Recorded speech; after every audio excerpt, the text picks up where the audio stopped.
மற்ற மனிதனின் வாழ்க்கையை வெளிச்சம் போட்டு காட்டும் கேமராவுடன் 18 வயது ட்ரெண்டிங் இளைஞர் சமூக ஆர்வலர் ரிச்சர்ட் விஜயகுமாருடன் ஒரு இரவு பயணித்தோம். அவரின் கதையை அவரே சொல்ல கேட்கும் ஆசையோடு புன்னகையுடன் முதல்வரை பார்த்து தாத்தா பாய் என்று கூறிய அந்த மழலை குரலின் வலி நிறைந்த மறுபக்கத்தை காட்டி அரிய வகை நோயில் இருந்த வீடற்ற குழந்தைக்கு வீடும் மருத்துவ உதவியும் கிடைக்க இவரின் கேமரா உதவியது. திருநங்கையை சிற்பமாய் செதுக்கியும் பெண்களுக்கு அன்றாடம் பேருந்துகளில் நடக்கும் அபியூஸை தட்டி கேட்டு வீடியோ வெளியிட்டும் இவர் ட்ரெண்ட் ஆனது சமூக மாற்றத்திற்கு போட்ட விதை. ஸோ வெளிச்சம் இல்லாத நிறைய பேரோட இருட்டில் உள்ள வாழ்க்கையை வந்து வெளிச்சம் போட்டு அவங்களுக்கான குரலா வந்து கேமரா முன்னாடி நீங்க பிரதிபலிக்கிறீங்க. ஸோ இதெல்லாம் எங்கேருந்து ஸ்டார்ட் ஆச்சு, நீங்க எப்படி ஸ்டார்ட் பண்ணீங்க? உங்க ஜேர்னியை நான் இன்ட்ரோ கொடுக்கறதோட நீங்க கொடுத்தா நல்லா இருக்கும்னு நினைக்கிறேன். ஆக்சுவலாக நான் சினிமா எடுக்கணும்னு தான் வந்தேன். ஓகே. ஆனால் வாழ்க்கை ஒரு கட்டத்தில் அப்படியே திசை மாதிரி நான் வேற எங்கேயோ கூட்டிகிட்டு போயிருக்கு. எதிர்பாராத விதமாக ஒரு குழந்தைய பார்த்தேன். அந்த குழந்தைக்கு ஒரு டிசீஸ் சொன்னேன். அவங்க அப்பா மட்டும் அந்த மருந்துக்கு செலவு ட்ரீட்மெண்ட் பார்க்குற அளவுக்கு வசதியும் இல்லை, வீடும் இல்லை, ரோட்டில் தான் இருக்காங்க. இதை வந்து ஒரு டாக்குமெண்ட்ரியாக பண்ணுறேன். இதை பண்ணோடனே நான் என்னோட இன்ஸ்டாகிராம் பேஜில் போடுறேன். உடனே ஹெல்ப் மினிஸ்டர் பார்த்துட்டு இதை சிஎம்க்கு அனுப்புறாரு. ஸ்டாலின் சார் நேரில் கூப்பிட்டு பாராட்டுறாரு, அந்த குழந்தைக்கு வீடு கொடுத்தாரு. அப்போ வந்து ஒரு டாக்குமெண்ட்ரிக்கு இவ்வளோ பவரா? ஏன்னா அவங்க வந்து அத்தனை வருஷமா மனு கொடுக்குறாங்க. அந்த மனு எல்லாமே வந்து அவ்வளோ மனுக்கள்ல அதுவும் ஒரு மனுவாக கடந்து போயிடுது. அப்போ நம்ம ஒரு டாக்குமெண்ட்ரியாக ஒரு படமாக எடுக்கும்போது அது அரசாங்கத்தை கொண்டு போய் சேர்க்க முடியுது அப்படின்ற ஒரு நம்பிக்கை இருந்துச்சு. தொடர்ந்து என்னை அறியாமலே இதில் நான் பயணிக்க ஆரம்பித்தேன். அடுத்து ஒரு மாற்றுத்திறனாளி ஒரு பையன், அவங்க அம்மா அவனை தூக்கிட்டு போயிட்டு இருந்தாங்க. ஒரு வருஷம் வளர்ந்த ஒரு பையனை அவங்க அம்மா தூக்கிட்டு போகிறது வந்து எவ்வளோ ஒரு சிரமமான விஷயம். அதை ஒரு டாக்குமெண்ட்ரி பண்ணியிருந்தேன். உடனே அதை பார்த்துட்டு உதய் சார் வீல் சேர் வாங்கி கொடுத்தாரு. தொடர்ந்து இந்த மாதிரி நிறைய விஷயங்கள் நடக்குது. இப்போ சமீபமாக பஸ்ஸில் ஒரு கண்டக்டர் ஒரு லேடி கிட்ட மிஸ்பிஹேவ் பண்ணாரு. என்னால் அதெல்லாம் பொறுத்துக்க முடியல. அது எவ்வளோ பெரிய ஒரு விஷயம் இல்லை. பஸ்ஸில் வந்து பெண்களை உரசுறதுல ஆரம்பிச்சு இன்னைக்கு துணிச்சலாக கை வைக்கிற அளவுக்கு வந்திருக்காங்க. அப்போ இது எல்லாத்தையுமே நம்ம இதை மாற்றணும், இந்த சமுதாயத்தில் நம்ம ஒரு மாற்றத்தை உருவாக்கணும் அப்படின்றதுனால என்னோட கேமராவை நான் ஒரு கருவியா பயன்படுத்தி அதை நான் பண்ணிட்டு இருக்கேன். ஓகே, இப்போ இந்த கேமராவை கருவியா பயன்படுத்தி சமூகத்தோட ஒரு வலியவும் அந்த மக்களோட வலியவும் வந்து பிரதிபலிக்கணும்னு நினைக்கிறீங்கல்ல, இந்த விஷயங்கள்லாம் வந்து ஒரு ஈஸியா ஒருத்தருக்கு வந்து ஸ்டார்ட் ஆகாது. ஸோ இந்த மாதிரி விஷயங்கள்லாம் இனிஷியேட் ஆகுறதுக்கு வீடு மெயின் ரீசனா இருந்துச்சா, இல்லை என்ன மாதிரி விஷயங்கள் தாக்கத்தை ஏற்படுத்தி கொண்டு வந்துச்சு? இல்லை, வலிகள் தான். இப்போ பொதுவாக நீங்கள் ஒரு செய்தி பார்க்குறீங்க, ஒரு லாக்அப் டெத்தோ இல்லை ஏதோ ஒரு விஷயம், பஸ்ஸில் ஒரு பொண்ணுகிட்ட மிஸ்பிஹேவ் பண்ணுறதோ, இதை நீங்கள் ஒரு செய்தியாக பார்த்து கடந்து போயிடுறீங்க. ஆனால் என்ன அறியாமலே நான் அதில் பாதிக்கப்பட்டவங்க கூட ரொம்ப கனெக்ட் ஆகிடுறேன். நான் அவங்கள ஒரு கட்டத்துக்கு மேலே நேசிக்க ஆரம்பிக்கிறேன். அப்போ அவங்களோட வலி என்னன்றதை நான் முழுசாக உள்வாங்கிக்கிறேன். அப்போது அது அவங்களுக்கும் நடக்கக்கூடாது, அவங்களுக்கு நடந்த மாதிரி வேறு யாருக்கும் நடக்கக்கூடாதுன்னு நான் விருப்பப்படுறேன். ஸோ இந்த முதல் தடவை கேமரா எடுக்கும்போது பட்ட அசிங்கங்கள்லாம் இருக்கும், அது இப்போ பாராட்டுக்கெல்லாம் மாறும்போது எவ்வளோ சந்தோஷமா இருக்குது. அதே மாதிரி இன்னொன்று என்னென்னா, வீட்டில் கேமரா எடுத்தவொடனே நமக்கு எதுக்குப்பா இன்னொரு வீட்டு வம்பு அப்படிலாம் கேட்டிருப்பாங்க. யூஸ்வலாகவே ஏதாவது குரல் கொடுக்கணும்னா வீட்டில் ஃப்ரெண்ட்ஸ் எல்லாம் கேட்பாங்க. அந்த மாதிரி உங்களுக்கு அனுபவங்கள்லாம் இருக்கா? அப்படி இல்லை, எங்கள் வீட்டில் கேட்கணும்னு தான் சொல்லி கொடுத்தேன். ஓகே. அதனால் வீட்டிலலாம் ஃபுல் சப்போர்ட், அம்மா அப்பா எல்லாமே சப்போர்ட். முதல்ல கேமரா எடுக்கும் போது இந்த அசிங்கம் அவமானன்றது எல்லா துறையிலையுமே இருக்கும். அது கேமரா, இந்த மீடியா, சினிமான்னு மட்டும் இல்லை. ஏன்னா இனிஷியல் அதுதானே. ஆரம்பிக்கும் போது நம்ம எல்லாருமே ஜீரோவில் தான் ஆரம்பிப்போம், யார்கிட்டையுமே எதுவுமே இருக்காது. அப்படி நான் 7th படிக்கும்போது நான் யூடியூப் சேனல் ஆரம்பித்தேன்.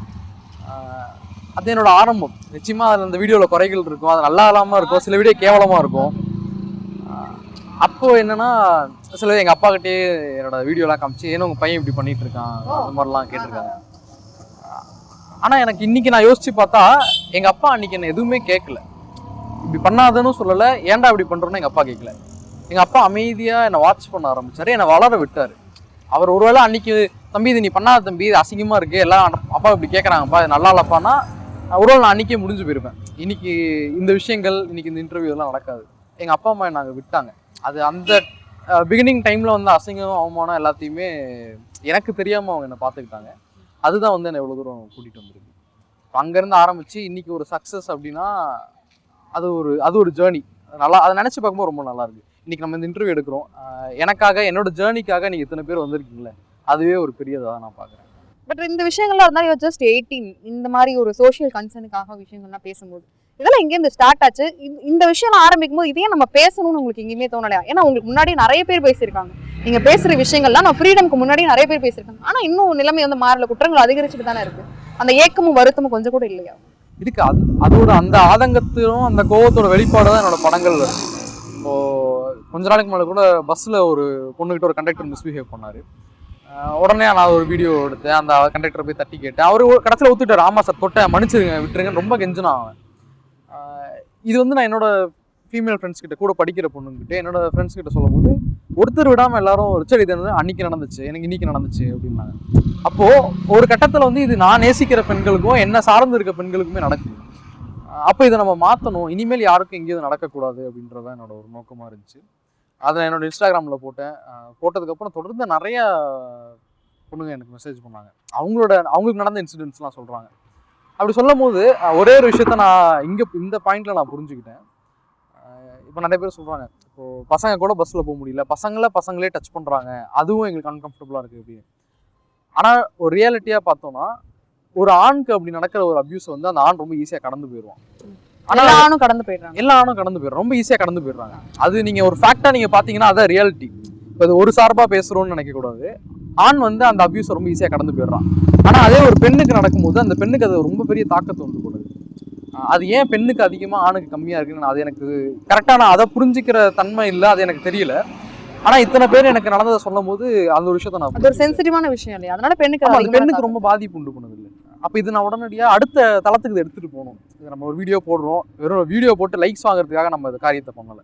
அப்போ உடனே நான் சிட்டி கமிஷனர் விஜயகுமாரி மேடம் போய் நேரில் பார்த்து மேடம் இந்த மாதிரி இந்த இடத்துல ஒரு விஷயம் நடந்துச்சு, இது ஒரு விஷயத்துக்கான கம்ப்ளைண்டாக மட்டும் இல்லாமல் இனிமேல் யாருக்கும் எங்கேயும் இது நடக்கக்கூடாது அப்படின்றத சொன்னாங்க.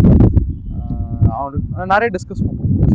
என்ன சொல்றாங்க, இது ஆக்ஷன் சம்பந்தமா நிச்சயமா நாங்கள் இப்போ என்னன்னா இது நடக்காம நிறைய உமன் போலீஸ் மஃப்டியில் போடணும், அந்த ஃபோர்ஸை இன்னும் அதிகப்படுத்தணும், நைட் பேட்ரோல்ஸை இன்க்ரீஸ் பண்ணணும்.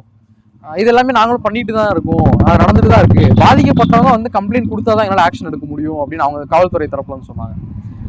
என்னோட ஒரு விஷயம் என்னன்னா, இப்போ பஸ்ஸுன்னு மட்டும் வச்சு பேசுவோமே, மற்ற இடத்த விடுங்களேன். ஏன்னா இது ஒரு ரேடியஸாக பார்த்தா பெரிய விஷயம். ரோட்டில் நடந்து போகிறதுலேருந்து பஸ்ஸு வரைக்கும் இந்த பிரச்சனை இருக்குது. இப்போ பஸ்ஸுக்குன்னு மட்டும் வச்சு பார்த்தா பஸ்ஸில் பயணிக்கிற பெண்கள்லாம் எதை நோக்கி பயணிக்கிறாங்க? ஒரு கல்விக்காகவோ வேலைக்காகவோ அவங்களோட அன்றாட வாழ்க்கையை நோக்கி பயணிக்கிறாங்க. அப்போது அன்றாட வாழ்க்கையை நோக்கி பயணிக்கிறவங்க ஒரு வழக்கு, போலீஸ் ஸ்டேஷன் இப்படி அவங்க நேரத்தை அதுக்கு இது பண்ணுவாங்களா, இல்லை அவங்க வாழ்க்கையை நோக்கி போவாங்களா? இப்போ எனக்கு கேள்வி என்னன்னா, ஒரு பெண் நிம்மதியாக பஸ்ஸில் போவாளா, அவள் வாழ்க்கையை வாழ்வாளா, இல்லை அவங்க கூட வழக்கு, போலீஸ் ஸ்டேஷன் சண்டை போட்டுக்கிட்டு இருப்பாளா? அப்போ அந்த ஒரு கேவலமான ஒரு சூழ்நிலை தானே இந்த சமுதாயம் உருவாக்கி வச்சிருக்கு. அப்போ அதை உடைக்கணும் அப்படின்னா நான் வந்து இதை எல்லா சிட்டிஸுடைய முக்கியமான ஐபிஎஸ் ஆஃபீஸர்கிட்ட நான் பேசினேன். இந்த மாதிரி ஒரு விஷயம் நடந்துச்சு, இதுக்கப்புறம் இந்த மாதிரி யாருக்கும் இங்கே நடக்கக்கூடாது, அதுக்கு எல்லாருடைய சப்போர்ட்டும் வேணும் போது அவங்க எல்லாம் சொன்ன ஒரு விஷயம் என்னன்னா, இந்த மாதிரி பஸ்ஸில் இன்னைக்கப்புறம் பொண்ணுங்களை யாராவது தொட்டாங்கன்னா சிக்கிறவங்களாம் சிதைச்சிருவோம் அப்படின்ட்டாங்க. ஒரே விஷயம் என்னன்னா, பெண்கள் முன் வந்து இதை காவல்துறைக்கு தெரியப்படுத்தணும். இந்த வழக்கு இழுத்துக்கிட்டே போகும், நம்ம ஸ்டேஷன் கூப்பிடுவாங்க, அது இதுன்றதெல்லாம் தாண்டி ஏதோ ஒரு கட்டத்தில் ஒரு 10 பேர் அடுத்த ஒரு 3 வருஷத்துக்கு தொடர்ந்து யாராவது குரல் கொடுத்துட்டீங்கன்னு வச்சுக்கோங்க, அதுக்கப்புறம் அடுத்த தலைமுறைக்கு இது நடக்காமல் இருக்கும். இன்னைக்கு நீங்கள் ஏதோ வழக்கு போடணும், நம்மளை ஸ்டேஷன் கூப்பிடுவாங்க, அங்கெல்லாம் எதுக்கு நம்ம போய்கிட்டு ஸ்டேஷனை ஒரு தீண்டத்தக்காத இடமாவே சித்தரிச்சிட்டாங்க. அதுக்கான சில காரணங்களும் அப்படிதான் இருக்கு. ஆனால் கொஞ்சம் சமூக அக்கறையோட வெளியே வந்து கம்ப்ளைண்ட் பண்ணீங்க அப்படின்னா அடுத்த ஒரு 3 வருஷத்துக்குள்ள பெண்கள் பாதுகாப்பாக பயணிக்கிற ஒரு சமுதாயத்தை உருவாக்கலாம். ஸோ மக்களோட வாழ்வியல வந்து நீங்க படமா எடுத்து காட்டுறீங்க, புகைப்படமா எடுத்து காட்டுறீங்க, டாக்குமெண்ட்ரியா எடுத்து காட்டுறீங்க. அங்க நடந்த உங்களுக்கு மோசமான நிகழ்வுகள்லாம் ஏதாவது இருக்கா? நான் பண்ண ஒரு டாக்குமெண்ட்ரியை சிஎம் பார்த்து அந்த குழந்தைக்கு வீடு கொடுத்தாருன்னு சொன்னால, அந்த வீட்டோட பத்திரத்தை வாங்குறதுக்காக செக்ரட்டரியேட் வர சொன்னாங்க. உதய் சாரை பார்க்கறதுக்காக போகிறோம். நானும் அந்த குழந்தையோட அப்பாவும். அந்த குழந்தையோட அப்பா வந்து ஒரு ஆட்டோ டிரைவர். அவர் ஆட்டோவில் போகிறோம். அங்கே செக்ரட்டரியேட் பார்க்கிங்கில் ஆட்டோ ஒரு இடத்துல நிப்பாட்டுறோம். ஒரு கான்ஸ்டபிள் வந்து இங்கே வைக்காதீங்க, அங்கே போய் வைங்கன்னு வேற ஒரு இடம் சொல்கிறாரு. இவரும் வச்சுட்டு நாங்கள் உள்ளே போய் உதய் சாரை பார்த்துட்டு வெளியே வரோம். வெளியே வந்து பார்த்தா ஆட்டோவை காணும் செக்ரட்டரியேட் பார்க்கிங். அப்புறம் தேடி பார்த்தா ஒரு ஓரமாக எடுத்து போட்டு வச்சுருக்காங்க. ஆட்டோ எடுத்துகிட்டு நாங்கள் வெளியே வரோம். ஒரு எஸ்ஐ நிப்பாட்டுறாரு. நிப்பாட்டி அந்த குழந்தையோட அப்பாட்ட சொல்கிறாரு, வண்டி இங்கே தான் நிப்பாட்டுவியா அப்படின்னு சொல்லி அவர்கிட்ட வாக்குவாதம் நடக்குது. நான் உள்ளே உட்காந்து இதை கேட்டுட்டு இருக்கேன் அமைதியாக. ஒரு கட்டத்துக்கு மேலே ரொம்ப மரியாதை இல்லாமல் என்ன சொல்கிறாருன்னா, அது எம்எல்ஏ கார் நிப்பாட்டுற இடம், நீயும் எம்எல்ஏ ஒன்னாடா, நீலாம் அங்கே கார் நிப்பாட்டலாமா, ஆட்டோ நிப்பாட்டலாமா, நீங்களாம் எங்கே இருக்கணுமோ அங்கே இருங்க அப்படின்னு ஒன்று எனக்கும் வந்துச்சு. நான் உடனே இறங்கி போய், காலையில் உங்கள் கான்ஸ்டபிள் தான் ஒருத்தர் அங்கே நிப்பாட்டணும்னு சொன்னார், ஒரு வாரம் அப்படி நிப்பாட்டுறதே தப்பு அப்படின்னா நீங்கள் என்ன வழக்கோ அதை போடுங்க, நாங்கள் ஃபைன் கட்டிட்டு போகிறோம், அதை விட்டுட்டு நீயும் எம்எல்ஏவும் ஒன்றுனா அப்போ நீயும் எம்எல்ஏவும் ஒன்றா அப்படின்னு அவரை நான் திருப்பி கேட்டேன். அவர் உடனே அப்போ ரொம்ப சின்ன பையன், நான் 12th ஸ்டாண்டர்ட் படிச்சுட்டு இருந்தேன் நான். தம்பி உன்னை மாதிரி எத்தனையோ சீன் போடுற பசங்களை நான் பார்த்துருக்கேன் அப்படின்னு ஒரு வாக்குவாதம். என்னைய மரியாதைலாம் பேசுறாரு, திருப்பி நானும் ஒரு மரியாதைலாம் பேசுறேன். ஒரு கட்டத்துக்கு முன்னாடி என்ன வந்து அடிக்க கை வாங்குறாரு. அவனுக்கு உதயசருக்கு சொல்றாங்க ஃபோன் எடுக்கிறேன். ஆனால் அவர் என்ன நினச்சிட்டாரு, வீடியோ எடுக்கிறேன்னு நினச்சிட்டு அவரு பங்குக்கு அவர் வீடியோ எடுக்கிறாரு. பக்கத்தில் உடனே ஒரு டிஎஸ்பி ஒருத்தர் வந்தார். உடனே நான் சொல்கிறேன் அவர்கிட்ட, அவர் ரொம்ப பொறுமையாக பேசுனா. நான் சொல்கிறேன், சார் இந்த மாதிரி நான் டாக்குமெண்ட்ரி ஃபிலிமேக்கர், நான் 12th ஸ்டாண்டர்ட் படிச்சுட்டு இருக்கேன், அந்த குழந்தைக்கு வீடு கொடுக்குறாங்க, அதனால தான் வந்தோம், இந்த மாதிரி ஆச்சு அப்படின்னோடனே அவர் அதுக்கப்புறம் சரி சரி தம்பி ஒன்றும் இல்லை நீங்கள் கிளம்புங்க அப்படின்னு எங்களை அனுப்பிட்டார். அப்போது இந்த மாதிரி நம்ம வந்து எவ்வளோ பெரிய ஒரு சமூக மாற்றத்துக்காகவோ ஒரு குரல் அற்ற ஒரு மனிதனுடைய வாழ்க்கையை லைட்டுக்கு எடுத்துகிட்டு வரதுக்காக நம்ம போராடுறோம். ஆனால் இதை பற்றின எந்த ஒரு அக்கறையுமே இல்லாமல் நம்ம மேலே நம்மளை தாக்கணும் அப்படின்ற மைண்ட் செட்டோடையே இருப்பாங்கல்ல. இப்போ அந்த எஸ்ஐக்கெலாம் ஒன்றுமே இல்லை. அந்த இடத்துல வந்து அவருக்கும் அந்த குழந்தையோட அப்பாவுக்கும் ஒரு சம்மந்தமே இல்லையே. ஏன் அவ்வளோ இழிவாக பேசணும், ஏன் அவ்வளோ மரியாதை குறைவாக நடந்துக்கணும்? அன்னைக்கு இருந்த ரிச்சர்ட் வந்து கோவப்பட்டான், திருப்பி கத்துனா, மரியாதைலாம் பேசினா. ஒருவேளை இன்னைக்கு இருந்த ரிச்சர்டுக்கு இது திருப்பி நடந்துச்சுன்னா அமைதியாக வந்துடுவான். ஏன் அப்படி சொல்கிறேன்னா, போராடி சோர்ந்து போயிட்டாரா ரிச்சர்ட்? இல்லை நிச்சயமா அப்படி இல்லை. நான் போராட வேண்டிய இடம் அது இல்லை, வேற. நான் இவங்கள மாதிரி நான் இன்னும் ஒரு 100 பேருக்கு வீடு வாங்கி தரணும். இவங்கள மாதிரி மருந்து இல்லாமல் இருக்கவங்களுக்கு நான் ஒரு 1000 பேருக்கு மருந்து வாங்கி தரணும். அப்போ நான் போராட வேண்டிய இடமே வேற. அந்த எஸ்ஐகிட்ட போய் கத்திக்கிட்டு இருக்கிறது என்னோட அவசியம் கிடையாது. அது வந்து இது நாளடைவில் ஒரு டைம் ஆக தானே நம்ம ரியலைஸ் பண்ணுவோம்.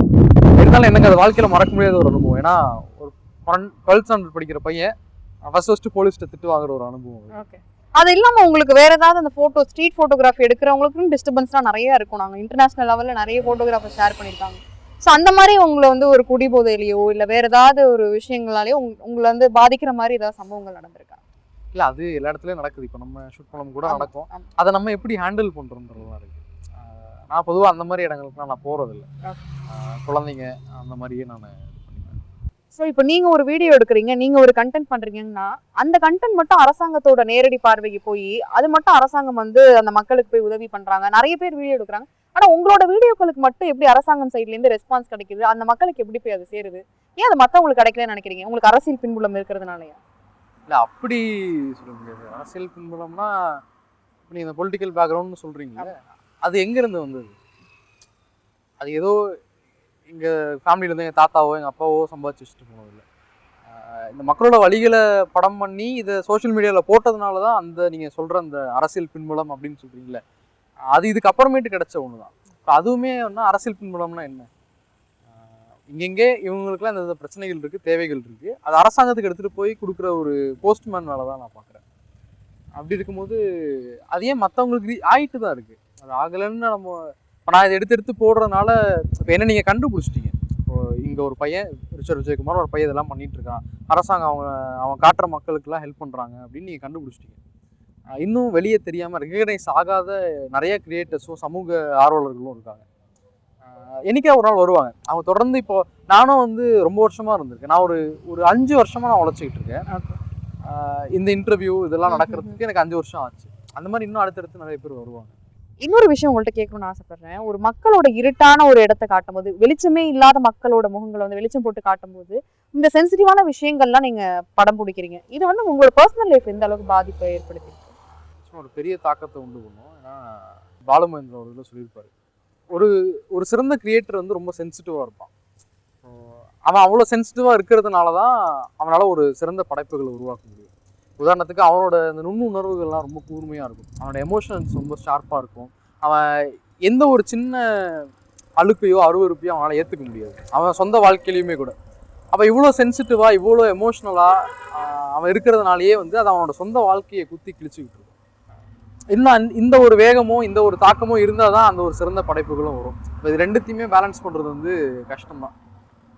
இந்த உணர்வுகளை வெளிப்படும் போது அது எப்பவுமே ஒரு கோவமா தான் வெளிப்பட்டு இருக்குமா? ஒரு சிறந்த படைப்பாளிக்கு வந்து எப்பவுமே ஒரு கோவம் வந்து இருக்கும்னு சொல்லுவாங்க. அது வந்து எப்பவுமே ஒரு கோவத்தோட வெளிப்பாடு தான் உங்களோட படைப்புகள்ல வந்து வெளில வருதா? இல்லை, கோவம்ன்றது இப்போ வெளியே தான் நம்ம கத்துறோம். இப்போ பஸ்ஸில் பொண்ணுங்க சொல்கிறாங்கன்னா வெளியே நம்ம கத்துறோம், வீடுலாம் மக்கள் இருக்காங்க அவங்களுக்கு அரசாங்கம் வீடு கொடுக்குறோம், நம்ம போராடுறோம், கத்துறோம், சண்டை போடுறோம், இதெல்லாமே வந்து வெளியே தான். ஆனால் என்னோட பர்சனல் லைஃப்பில் என்னோட சொந்த வாழ்க்கையில் இருக்க சோக துக்கங்களை நான் வந்து ரொம்ப சகிச்சுப்பேன். நானே சில நேரங்கள்லாம் வந்து சகிப்புத்தன்மைன்றது ரொம்ப அதிகம். எப்போ இவ்வளோ சகிச்சுக்கிட்டு இருக்கேன் அப்படின்றது மேபி அந்த சகிப்புத்தன்மை இருக்கிறதுனால தான் தொடர்ந்து பயணிக்க முடியுது. இல்லைன்னா என்னைக்கோ எல்லாமே முடிஞ்சிருக்கும். வெளியே தான் இந்த இது எல்லாமே, உள்ள வந்து எல்லாத்தையுமே நானும் எல்லாரும் சகிச்சுட்டு தானே இருப்பேன் சில விஷயங்கள்ல. இப்போ நிறைய விஷயங்கள் நீங்க எடுக்கிற வீடியோஸ் நிறைய சோஷியல் கன்சர்ன்காக எடுக்கிற விஷயம் ட்ரெண்ட் ஆகுது, அது எல்லாருக்குமே நடக்காது. அந்த மாதிரி மக்கள் கிட்ட இருந்து வர ரியாக்ஷன்ஸ்லாம் எப்படி இருக்கு, ஆடியன்ஸோட ரெஸ்பான்ஸ் எப்படி இருக்கு? மக்கள் அதை ரசிக்கிறாங்கன்றதை தாண்டி ஒரு விதமான புரிதலை அவங்களுக்கு கடத்துறேன்னு நம்புறேன். ஏன்னா நான் மதுரை போயிருந்தேன், அங்கே வந்து ஒரு நண்பர் என்னை கண்டுபிடிச்சார். நீங்கள் ரிச்சர்ட் தானே, நீங்கள் இந்த மாதிரி ஃபோட்டோலாம் எடுப்பீங்கன்னு என்னை கட்டி பிடிச்ச உடனே முத்தம் கொடுத்தாரு. அந்த முத்தம் வந்து இத்தனை வருஷம் நான் உழைச்ச உழைப்புக்கும் என்னோட படைப்புகளுக்கான முத்தம் தான், பரிசு தானே. ஆமாம், நான் திருநங்கைகளை வந்து மதிப்பேன், ஆனால் அவங்கள்ட்ட போய் பேச ஒரு தயக்கம் இருக்கும். ஆனால் நீங்கள் ஒரு திருநங்கையை வந்து ஒரு ஃபோட்டோ ஷூட் பண்ணி அழகாக காமிச்சிங்கல்ல, அது எனக்கு ரொம்ப பிடிச்சிச்சு அப்படின்னு.